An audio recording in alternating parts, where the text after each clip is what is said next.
Hi guys, and welcome back to another video. So of course it is Halloween weekend this weekend, and there is only one game that I think of when I think of Halloween and all things scary, and that is of course the Resident Evil saga. So also today randomly I picked up finally Resident Evil Village from Facebook Marketplace. So this got me thinking, what are the scariest moments in my opinion from all of the mainline Resident Evil games, you may ask? Let's find out. Let's jump in where it all started back on a PlayStation 1.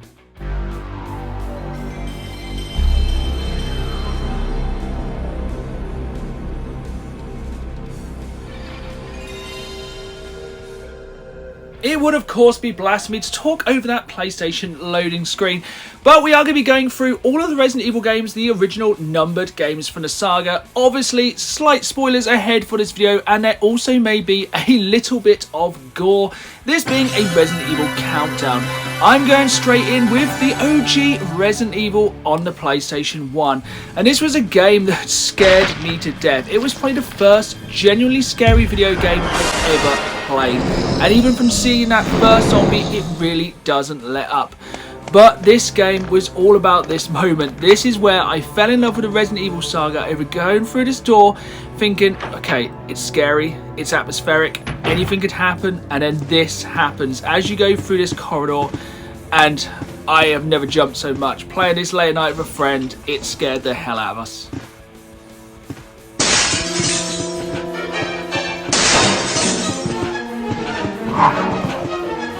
Resident Evil 2 was a game I could not wait to jump into, and we played through the A campaign so quick, but it was only when we got to the B campaign we really understood the meaning of fear with the introduction of Mr. X. This absolutely changed the game up. You were used to having bosses you would find in rooms, but this one would follow you around. He was pretty much indestructible and he was tough to put down. This time, every time this guy showed up, you knew you were in trouble, and this really put the fear into me playing this game. The scariest thing about Resident Evil 2 was never knowing when Mr. X was going to appear. You could be literally in the middle of solving a puzzle, and then out of nowhere he would just come crashing through the walls. This thing was absolutely terrifying, and my god, these moments made us jump.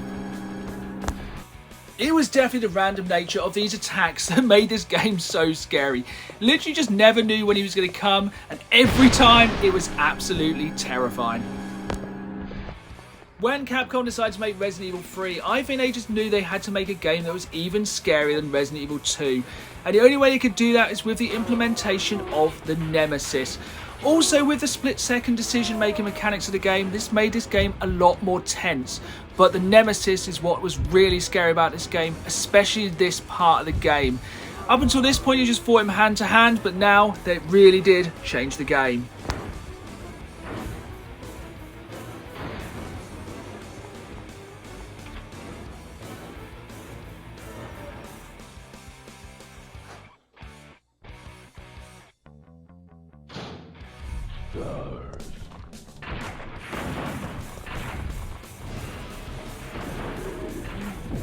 So how do you make a 10-foot monster who can rip you apart with its bare hands even scarier?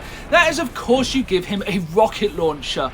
No longer can you just run away and just hope he can't grab you in hand-to-hand combat. Now you have to dodge a deluge of missiles coming straight at you.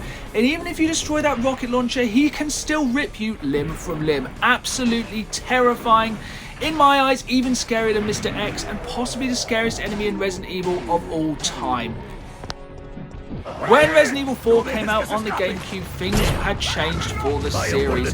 Gone were the mansions and cities, and we were in scary villages, and they were a lot more open plan and had a lot scarier enemies to contend with, especially this guy. Chainsaw.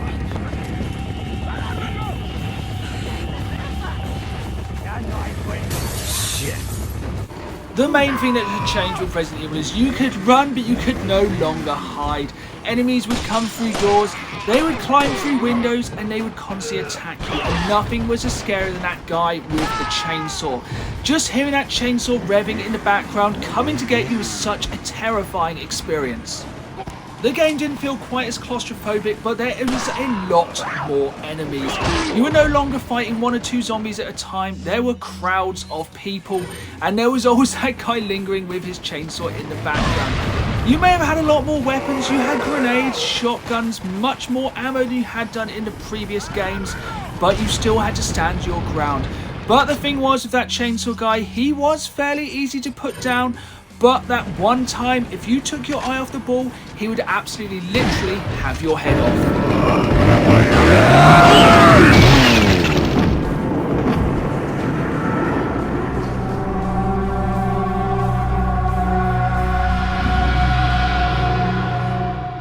Resident Evil 6, one of the most popular of the Resident Evil games, will always hold a special place in my heart. That's because it was the first time that me and my friend could play through Resident Evil 6 in its entirety in co-op. This is something we'd thought would have been amazing for years, and we finally got round to doing it on the Xbox 360.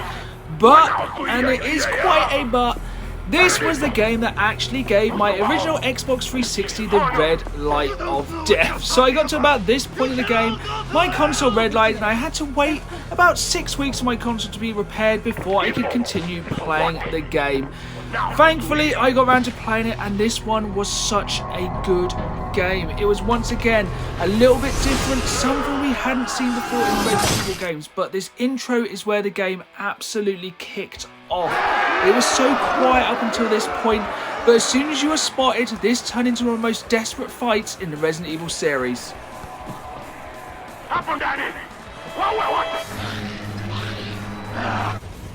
This part of the game is just so desperate. You just literally have to fight tooth and nail, and you were doing it in co-op.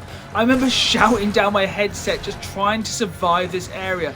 Especially at first, it's not overtly clear what you're meant to be doing, but you just have to use every single bullet, every piece of scenery to help you survive this area. It is such a struggle, and with, I think, the more powerful systems, there was even more enemies. And I think the thing is, this was so early in the game. You were just trying to get used to the controls, how the game played, how it felt. Doing this with co-op partner, you were just trying to learn how to play the game, and you were just getting absolutely murked from the outset. And that giant guy with his axe just made things even worse. This was a really tough start to the game. One of the things that really made its departure from the Resident Evil games was the feeling of not being alone. You were stuck in this situation surviving with a friend, and that's exactly what this start-up was. It was survival. You literally just had to do whatever it took to survive long enough for that damn helicopter pilot to actually turn up and clear the way for you. But this was a really tough bit. You had to get every single bit of health. You had to keep moving. This was the thing. The Resident Evil games have been slow up to this point, and now you had to run, turn, pick your shots. It was just a whole different beast and really changed the tone for the series. Sorry to keep you waiting. I'm gonna take you out the door. Find some cover.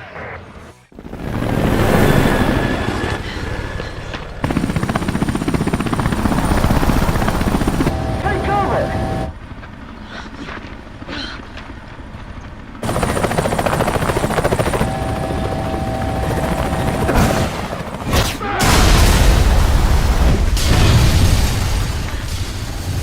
Let's get one thing out of the way straight away, and I'm just going to come out and say Resident Evil 6 isn't really a scary game. It is much more of a Michael Bay action-inspired Resident Evil game. But this one time you meet Ustinak is pretty scary. You have to literally sneak past this enemy. You can't kill him, you can't shoot him, and you have to be very, very sneaky. It's one of those levels which is pretty easy when you've worked out how to do it. But I do like the enemies in Resident Evil that you cannot kill. It just gives it so much more fear, knowing you can't just put bullets into the enemy. This thing was pretty much unstoppable, if not a little bit stupid. Jeez, this guy doesn't listen to me.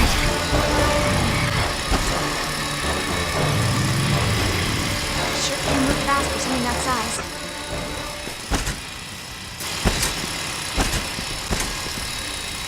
The Ustinak doesn't really seem to get that much love from the Resident Evil fans, but I think he's definitely up there with the Nemesis and Mr. X. If nothing else, he is by far the most violent of the three. As you can see here, when you get caught, you definitely are not going to have a very good time.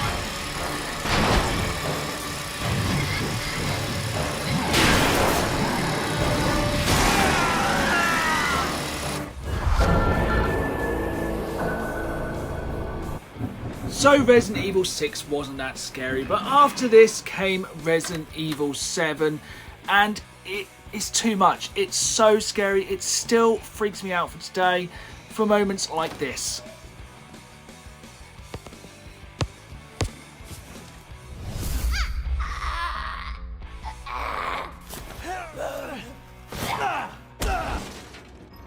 The main reason though I cannot pick a singular moment from Resident Evil 7 as my scariest part is because I have never completed it. It is my true shame. I also tried to play it in PlayStation VR, and if you're an absolute sadist, I fully recommend this. But this game, it stresses me out, it scares me, I don't know, I can't get into it. I will go back to it one day, but this was the moment when I was playing on PlayStation VR when I turned the disc off with a massive nope.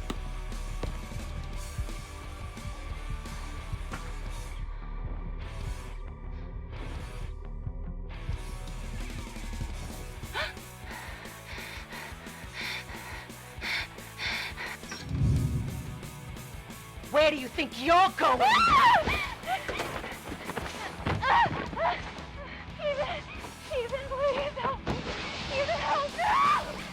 That's my list then, but please let me know in the comments down below what you think your scariest Resident Evil moments were from each game. Maybe they're a little bit different to mine. As I always say, these are my opinions, so I'd love to hear yours.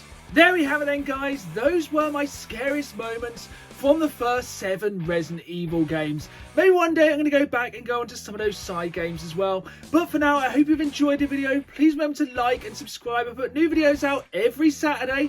Have a happy Halloween, and I'm going to go straight on to playing Resident Evil 8. So, as always, thank you for watching and keep playing the game.